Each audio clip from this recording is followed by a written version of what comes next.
तो गाइज आज हम बात करेंगे यूको बैंक की। यूको बैंक में बन रहा है बहुत ही अच्छी रैली निकलने का मौका। गाइज फिर ये बाद में आप मुझे ये बिल्कुल मत कहना कि आपने गाइज रैली निकलने के बाद बताया सर जी। अभी मैं बता रहा हूँ गाइज यूको बैंक में बिल्कुल रैली निकलने वाली है। एक बहुत ही अच्छा टारगेट आपको यूको बैंक देने वाला है। यूको बैंक में इन्वेस्टमेंट आप कर सकते हैं। तो आज हम बात करेंगे यूको बैंक की। यूको बैंक की शुरुआत कहाँ से हुई थी गाइज? यूको बैंक की शुरुआत हुई थी 1942 में, जब क्विट इंडिया मूवमेंट चल रहा था, यानी कि भारत छोड़ो आंदोलन एक जारी चल रहा था। उस टाइम पे जो है तो गाइस उस टाइम पे जो है मिस्टर जीडी बिरला जी ने जो है 1942 में जब क्विट इंडिया मूवमेंट चल रहा था उस टाइम पे जो है बैंक की स्थापना की थी। उस टाइम पे क्विट इंडिया मूवमेंट चला हुआ था। यहाँ पे ज़्यादा हम बात करें तो उस टाइम उन्होंने इसका जो इनिशियल नाम रखा था वो रखा था यूनाइटेड कॉमर्शियल बैंक लिमिटेड। तो इसके बारे में आज हम बात करेंगे प्रॉपर तरीके से। इसमें किस तरीके से आप जो है रैली में बता रहा हूँ क्या इसकी जो है फाइनेंशियल एनालिसिस है, तो इसको हम प्रॉपर तरीके से जानेंगे। तो चलिए गाइस आज की वीडियो को बिना किसी देरी के शुरू करते हैं। यूको बैंक की गाइस ग्रोथ की अगर हम बात करें तो बिजनेस में 16% का ग्रोथ आया। डिपॉजिट की बात करें तो 10% की गाइस डिपॉजिट भी इसमें बढ़े हैं और 25% की एडवांस में इसमें डिपॉजिट आ चुके हैं। आप समझिए जो अब तक का एक साल का जो परसेंटेज आई है वो 16% है। जो एडवांस की बुकिंग इनके पास हो चुकी है वो हो चुके हैं 25% की बुकिंग। अब आप एक बात बताइए, जिसका एक साल में जो टर्नओवर रहा है वो 16% का रहा है ग्रोथ का और उसकी 25% की एडवांस बुकिंग आ चुकी है, तो क्या उसकी ग्रोथ होने के चांसेस नहीं है? इसी के बिहाफ पे हम बात करेंगे। इसके बाद बात करें बैंक का जो ग्रोस एनपीए था, जो नॉन परफॉर्मिंग एसेट्स था। गाइस बात करें नॉन परफॉर्मिंग एसेट्स की यूको बैंक की, तो वो भी गाइस घट करके जो है 1.18% रह गया, जो पहले 4% के आसपास 4.48%, यानी कि 5% के आसपास 4.5% के। तो आप ये देखिए जो 4.5% इनका एनपीए था वो 1% ही रह चुका है। 25% एडवांस में ग्रोथ भी आ चुकी है इनके पास और नेट प्रॉफिट जो इंक्रीज हुआ है वो है 80% से, क्या मैं बोल रहा हूँ 80% का नेट प्रॉफिट इंक्रीज हुआ है। 223 करोड़ का इनका जो है क्वार्टर निकलने वाला है। 223 करोड़ के इनके जो है प्रॉफिट हुए हैं। इसी बिहाफ पे मैं जो है बात कर रहा हूँ यूको बैंक की। आज यूको बैंक में रैली आने वाली है, आने वाली है, आने वाली। मैं 3 बार बोल रहा हूँ, लिख लो, नोट कर लो, डाउन कर लो इसको।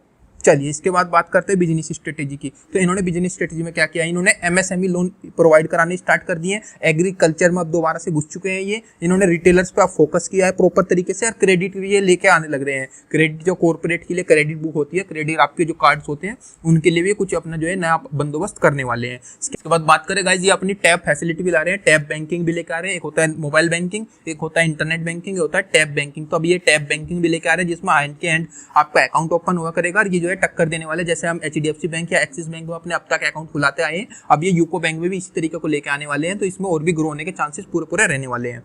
तो इसके बाद बात करते हैं कंपनी के प्रॉफिट एंड लॉस की। तो कंपनी के प्रॉफिट एंड लॉस की बात करें, रेवेन्यू कंपनी का जो हो रहा है वो 17,651 करोड़ का। इंटरेस्ट की बात करें कंपनी को 10,307 करोड़ के इंटरेस्ट आ रहे हैं। एक्सपेंस की बात करें, खर्चे की बात करें तो कंपनी के 6,729 करोड़ के खर्चे चल रहे हैं। इसके बात करें फाइनेंशियल प्रॉफिट की, तो कंपनी जो है प्रॉफिट में चली गई है। बैंक जो है प्रॉफिट में है 614 करोड़ के। इसके बाद बात करें फाइनेंशियल मार्जिन की, तो वो 3% का इनको प्रॉफिट हो रहा है। अदर इनकम की बात करें तो जो है बैंक के पास 2508 करोड़ के अदर इनकम भी अभी चले हुए हैं। इसके बाद बात करें डेप्रीशिएशन की, तो कंपनी के सिर्फ 218 करोड़ के डेप्रीशिएशन हुए हैं, यानी कि जो एसेट्स डेप्रीशिएट होते हैं इनके। इसके बाद बात करें प्रॉफिट बिफोर टैक्स की, तो जो है बैंक को 2905 करोड़ का जो है प्रॉफिट हुआ है। इसके बाद जो टैक्स दिया बैंक ने वो दिया 36% का। 36% का टैक्स काटने के बाद जो बैंक को ओवरऑल बचा है वो बचा है 1862 करोड़ रुपए। चलिए इसके बाद बात कर लेते हैं फटाफट से जो है बैलेंस शीट को भी एक बार देख लेते हैं। बैलेंस शीट में क्या आ रहा है मार्च 2023 की। शेयर कैपिटल की बात करें तो बैंक के पास 11,956 करोड़ के शेयर कैपिटल्स हैं। रिजर्व की बात करें बैंक के पास 13,809 करोड़ के रिजर्व अपने पास रखे हुए हैं। बोरोइंग की बात करें, कर्जे की बात करें तो कंपनी ने 2,59,839 करोड़ के कर्जे लिए हैं। पर बैंक में कर्जे एक अलग तरीके से चलते हैं। आप इस तरीके से ना समझ के चलना कि जितने के पास रिजर्व नहीं है इतना ही लोन ले रहे हैं। बैंक का एक अलग सेपरेट सिनेरियो होता है, उस तरीके से आप समझ के चलना। चलिए इसके बाद बात करें लाइबिलिटी, तो बैंक के पास 5,000 करोड़ के आसपास की लाइबिलिटी है। कोई खास इसमें लाइबिलिटी मुझे दिखाई नहीं दे रही है। फिक्स्ड एसेट की बात करें तो कंपनी के पास 3444 करोड़ के फिक्स्ड एसेट है। और करंट वर्क इन प्रोग्रेस की बात करें तो कंपनी ने 65 करोड़ रुपए करंट वर्क इन प्रोग्रेस में लगाया हुआ है, यानी कि अपनी ब्रांचेस खोलने के लिए या फिर जो है एक्सपेंड करने के लिए।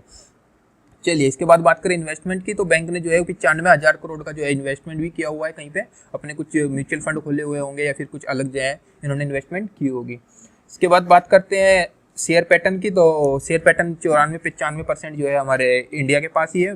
प्रेसिडेंट ऑफ इंडिया के पास ही रहता है इनका, ये मैं देख लेता हूँ एक बार। हाँ, ये प्रेसिडेंट ऑफ इंडिया के पास ही है। इसके बाद बात करें एफआईआई और डीआईज में जो है इनके बाद एफआईआई के पास 0.05%, कोई खास है नहीं इतनी परसेंटेज बैंक की। DIIs की बात करें तो DIIs के पास 1.35% की शेयर होल्डिंग पैटर्न है। पब्लिक के पास करें, पब्लिक के पास 3.20% की शेयर होल्डिंग पैटर्न अभी के लिए रखी हुई है, बट इसकी रैली निकलने वाली है। मैंने आपको बता दिया रैली निकलने वाली है। इस रेड कलर को बिल्कुल मत देख बैठना कि ये रेड कलर हमने देख लिया, इसमें कुछ नहीं होने जाने वाला।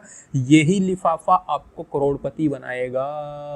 ये लिख लो भाई, लिख लो इसको लिख लो। आप मैं आज बता रहा हूँ, लिख लो इसको आज। तो ये रही यूको बैंक की एनालाइज गाइज। आशा और उम्मीद करता हूँ वीडियो आपको हेल्पफुल लगी होगी। अगर आपको किसी दूसरे शेयर के बारे में एनालाइज कराना है तो आप कृपया करके मैसेज कीजिए गाइज। धन्यवाद।